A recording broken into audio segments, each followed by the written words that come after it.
Hello বন্ধুরা, welcome back to my channel. তো তোমরা সবাই কেমন আছো? আশা করছি ভালো আছো, আর আমিও খুব ভালো আছি। তো দেখো, আজকে আবার একটা নেল আর্টের বড় ভিডিও নিয়ে চলে এসেছি। একদম ইজি একটা ডিজাইন, থাম্বনেল দেখে তো তোমরা বুঝেই গেছো। দেখো, একটা লাইট পিঙ্কও বলতে পারো, বা অরেঞ্জ কালারের লাইট শেড যেটা, বা পিচ পিঙ্ক যে কালারটা হয়, সেই কালার নেল পলিশ আমি পরিয়ে নিয়েছি। আমি একটু ডবল কোট করে পরাছি, কারণ কালারটা খুব লাইট ছিল। তো সেটা পরিয়ে নেওয়ার পর শুকিয়ে নেব। শুকানোর পর দেখো, ব্ল্যাক কালার নেল পলিশ নিয়ে ফ্রেঞ্চ টাইপের করেছি, কিন্তু একটু ব্যাকা টাইপের করেছি। তোমাদের বেস অনুযায়ী তোমরা চওড়াটা রাখবে।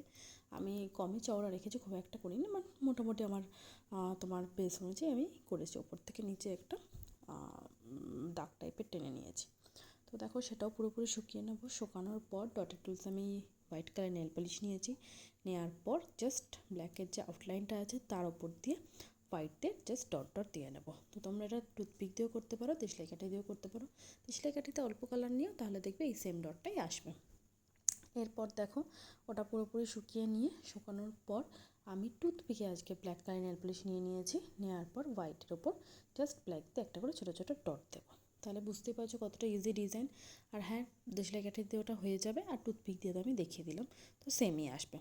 তো ডিজাইনটা একদমই ইজি, খুব সিম্পল একটা ডিজাইন। কেমন লাগলো অবশ্যই জানিও, আর ভালো লাগলে প্লিজ লাইক করে দিও, আর আমার চ্যানেলটাকে সাবস্ক্রাইব করে রেখো। এখন